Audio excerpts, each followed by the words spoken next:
I'm only making this video to shut all my haters up. When I did Senegalese cornrows the first time, everybody was telling me I don't know how to do them because I did them on a mannequin head. So in this video, not only am I gonna do Senegalese cornrows on my own head, but I'm also going to braid my Senegalese all the way down to the flow.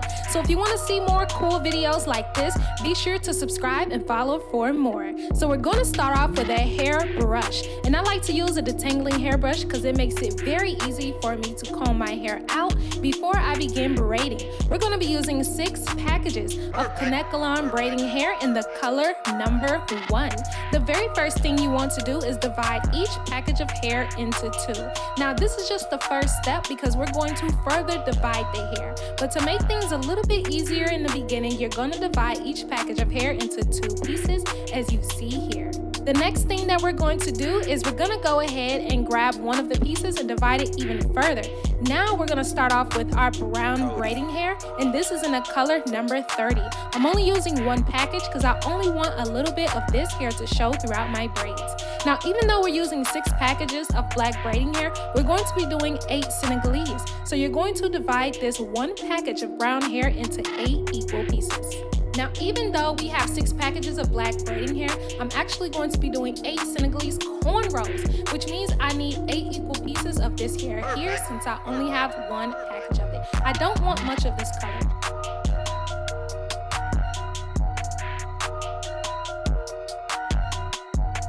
So these are my 8 pre-section pieces of hair in the color number 30. I only used 1 package because I didn't want too much of this color to show. Instead, I wanted to have more blonde showing, so I'm going to be using blonde braiding hair in the color number 27. Because I'm using 2 packages, all I need to do is divide each package into 4 equal pieces. So I like to divide 1 package in half and then each section in half again, giving me 4 equal parts. I love to actually tie knots in each section because it makes it a lot easier for the hair to stay smooth and tangle free when I'm adding them to my cornrow Senegalese. So now we're going to also divide the other package of hair as well, and we got to get going with these cornrows. So as you can see here, I'm going to have 4 braids on each side, and we're going to start off with a wide tooth comb. So I'm using this comb to help me to make sure that I'm smoothing out my hair and to decide exactly where I'm going to be parting. So first we're going to divide our hair directly in half, so that way each half of our head will have 4 cornrow Senegalese braids. Now I'm just going to part my hair directly down the center in preparation for my cornrow Senegalese. And if you like creative styles like this, all you gotta do is turn on notifications because you don't want to miss any more fire tutorials that I got coming on the way. So with my rat tail comb, it makes it super easy for me to part exactly where I want. And then I'm only going to be working on 1 half of my head first. So I'm going to go ahead and use a ponytail holder to tie my hair away in a small little bun ponytail. So as you can see, this is how it looks so far. Now I'm going to be working on my right side so that you can see how you want to part your hair. So now we're going to divide or part this in 2 sections. You want to do everything in halves. So for instance, when I like to divide my braiding hair, I like to divide the entire package in half, and then I like to divide each section in half again, and then in half again, so that way all the sections is equal. So you're doing the same thing on your head. I'm dividing this into 2 sections, and then after I divide into 2 sections, I'm going to put one of my sections into a ponytail. Now when you're parting your hair, it's okay if your part is not extremely neat, but the more neat your part, the better your braids or twist will actually look. So take your time with this and be sure that you're parting and using edge control to help you to make your parts even cleaner. And I'm going to show you how that looks in just a little bit. So now that I have one of my sections parted and I actually check my line, then I'm going to grab a ponytail holder and put one of my sections away so that I can then divide this section in half. So because I divided each section in half, that allows me to have 8 equal size cornrow Senegalese. As you can see here, you want to make sure that your part is not straight back. So the closer you get to your ear as far as your section, the more exaggerated your actual line needs to be, so that way it's contoured around the shape of your head. So now I'm using a clip to keep my sections out of the way so that I can focus on my first cornrow Senegalese. So as you can see here, I'm going to be using gel to help me to further clean up my part right before I begin cornrowing. That means I'm just grabbing a little bit of hair jam and I'm smoothing it on my part. And then I'm using my rat tail comb to just further clean up any fine hairs that are not needed.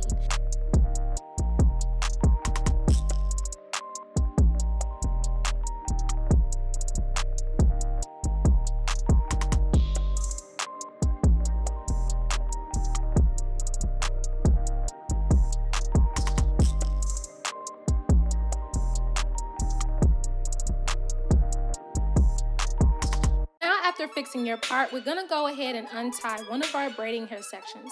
So this hair you see here is half the size of one package of braiding hair. And this was one of our sections that we predetermined with the blonde hair, and we're going to use the brown hair. So I'm just going to divide this in half and save the other half for the lower end of my braid. So I'm just putting one off to the side so that way I can add the other side to the black hair. Now when I'm adding color to my braids or twists, I like to keep all the color on one side. I don't like to separate it any more than that because then you're not going to see the color as easily. So I'm doing the same thing with this brown braiding hair in the color number 30, and I'm saving one half for later because remember, we're putting these braids to the flow and we need to extend them in a little bit. So as you can see, I'm adding the colors together, making sure not to divide them any further. And this is how our two sections look. So now you're gonna take your wide tooth comb, you're gonna part a small amount of hair in the beginning. You're gonna grab that and you're going to put it on one of the legs of your braiding hair and you're going to twist going towards your face. Now you're gonna rotate your hands around, making sure that when you do, you're actually twisting the hair with both of your hands. You're gonna pinch off some of the hair with your right hand and you're gonna grab that piece and lay it over top of that leg. Once you do that, then you begin twisting towards your face and you're going to repeat the process. Now, of course, the easiest way to do this technique is to actually practice it on your head or someone else's head or mannequin head. So that way, it's super easy for you to get down this technique. When doing this style on your hair, it can be a little bit tricky because you're having to do a totally different technique. But you're literally combining a Senegalese twist and cornrows in the same style. So if you already know how to do both, it's going to make it doing this style a whole lot easier. So as you can see here, every time I'm twisting the hair, I'm making sure to smooth as I twist. And then when I overlap both hands, I'm also twisting at the same time. Now, if you want to see an even more clear tutorial of this where I only use color like you see here, be sure to check out my previous videos because it shows just as much detail, but the color contrast helps you to see the technique a whole lot better. So now you're just going to continue overlapping one piece over the other, and when you do, make sure you're twisting. So we're Senegalese twisting, not two-strand twisting. When you two-strand twist, you're not double twisting the hair. So I literally twist both sides and I twist as I overlap. That way I actually have a rope twist and not a two-strand twist.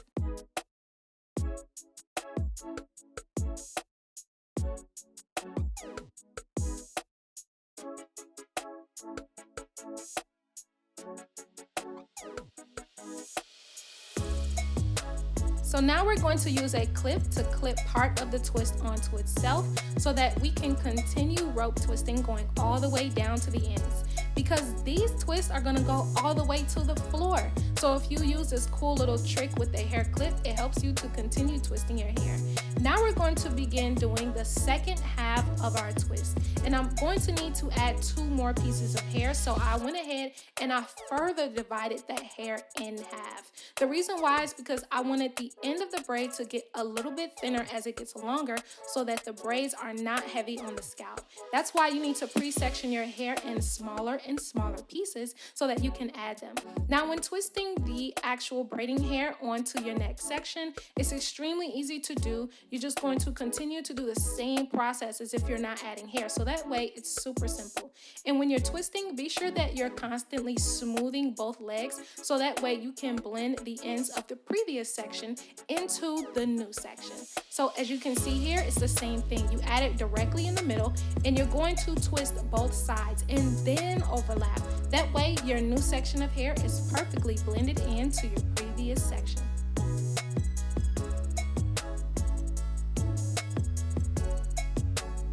So after you begin twisting your hair, if you're noticing you're not seeing the color as much, all you have to do is pinch out the hair color because it sometimes can hide in between the dark hair. So you just pinch out the colored hair away from the dark hair so that way when you're twisting you can see. And remember, you want your ends to be very fine like this because this actually helps reinforce the twist so that it doesn't unravel. And then after you twist going all the way down to the ends, you're just going to use scissors to clean up all your frayed hairs. Now some of you say, why do you use these craft scissors when cutting your hair? That's because this is synthetic braiding hair. It's not real hair, so you can use whatever scissors you want. So now that all of my twists are done, of course, before we finish, we gotta put on some edge control. So I'm using an edge brush that has a brush on one side and a comb on the other. And right now I'm dry brushing my hairs going down towards my face so that I know how much I need to style. So now I'm going to use the back of the brush to pick up some edge control, and then I'm going to go ahead and lightly apply it all the way along my hairline. Now, I'm not using a whole lot of edge control. That way, my hair won't have that sticky or greasy feel.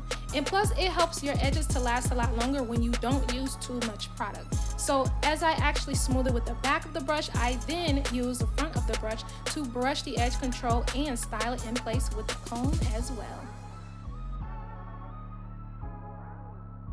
And as you can see, this is how both sides of my edges look, and this is how the style turned out. I want to thank y'all so much for watching my Senegalese cornrow braids going all the way down to the flow. Be sure to have your notifications turned on because you don't want to miss any of my other amazing videos I got coming out next. And I can't wait to show y'all my new tutorials. So be sure to stay tuned because I'll see y'all next time. Bye.